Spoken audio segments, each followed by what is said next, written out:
I'm gonna just start off. By saying let's talk about Emmanuel quickly. Emmanuel quickly, didn't really shoot well per se, but we keep having this argument about he's a point guard or not. You can't deny, point guard or not, he affects the game. And for a guy who isn't the point guard, boy oh boy, does he sure find his teammates. Give you 10 assists on the night. He gives you, to me, I was going between him and RJ Barrett as the best lob passer on the team. I'm going with IQ, our best lob passer on the team. Maybe Derrick Rose might have something to say about that if he comes back. But to me, RJ, he's the best lob passer on the team. Might be the best fast break, go ahead passer on the team.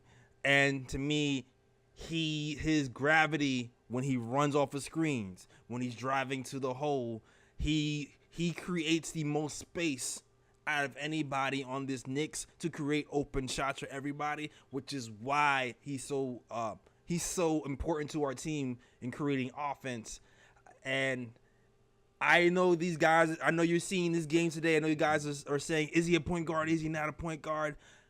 I need to ask you something, Ryan. At this point, at the end of the season, you're looking at how our money is allocated. You got to re-sign Mitchell Robinson, maybe.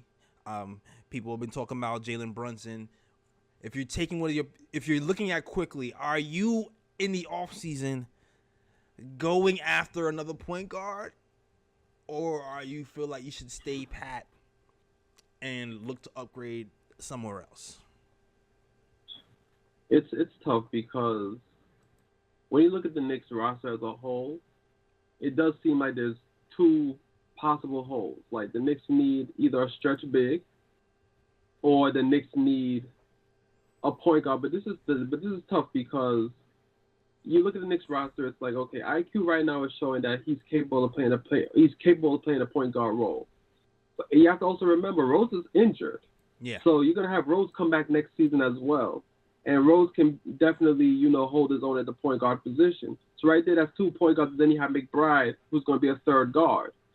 So I think IQ's emergence and him showing that he's capable of playing the point guard role, I think it puts less importance on the Knicks to get a point guard. Like, okay, so if the Knicks had a chance to go for a point guard, whether it be through free agency or through the draft, then it's an upgrade. I wouldn't be opposed to getting a point guard, but do I see it as like a huge need at the moment? No, because we still have Derrick Rose here. Derrick Rose can definitely, take up some of those minutes at point guard and have IQ play, that role off the bench because he's definitely great at that role. I would like to see IQ as a starter though, just to see if there's something there. Just to experiment a bit to see if he can play that starting role. But I definitely like IQ off the bench as that guy, that six man who can come into the game and definitely impact the game off the bench. But yeah, I think at the moment it's not a huge need with the way IQ is playing a point guard position at the moment. Yeah, and I see Kareem Grant says IQ is a combo guard. And you can still say IQ is a combo guard, seriously, because it's crazy because you'll watch games like this and IQ has 10 assists today.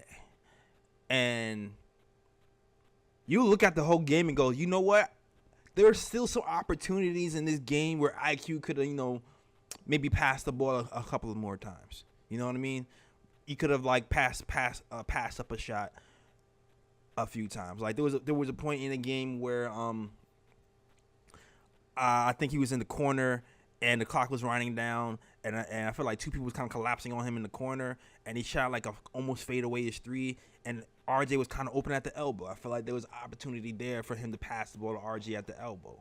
So like he's not the perfect guy, but he's still a guy who can pass the ball enough to disrupt the defense, and is enough a scoring threat to kind of carry an offense. Because let's face it, the bench unit was in trouble when Derrick Rose went down. And, Derrick Rose going down might be one of those long-term blessings in disguise because it forced IQ to have to figure it out. And it took a while, but our IQ figured it out. IQ figured out how to kind of stabilize the bench. So in the long term, it might have helped us. So when I'm looking at the long-term outcome and I'm thinking about re-signing Mitch, Cam Reddish, maybe have to being signed. Because shout out to Ian Beckley, because I saw a video about and Ian Beckley saying that teams are thinking about paying Cam Reddish about 18 mil. You know what I mean? Yeah, that was a going rate for him. So when you think about that, when you think about Mitch, when you think about the fact that RJ is gonna need money, right? Then you start to think, well, damn, maybe we should just try to develop the point guards we have here, see what happens, clear the pathway for McBride and other guys, and take a look at this IQ direction at point guard. But this is kind of the frustration with Tom Thibodeau, because for us to get more of a definitive answer, like Ryan G said, we have to see him as in a starter role. But he got starters minutes today, 33 minutes tonight. He didn't get the starter role per se, but he got the starters minutes. So I might consider holding Pat at the point guard position for me. I think I'm with you on that, especially when I consider the money that has to come out later. And we still have Evan Fournier here. We still have Nerlens Noel here, who are expirings. So maybe we'll be able to move some of those pieces to clear some cap, to make some moves, to help us pay for some things down the line. That can also be an answer. Yeah, because like you said, the whole money thing, you have to take that into consideration. Like, will there be any money left over for the Knicks to actually go after a point guard? Or if the Knicks actually sign that point guard, will the Knicks be able to actually re-sign Mitch and re-sign RJ and those guys as well? So you have to take that into consideration also. Mm-hmm.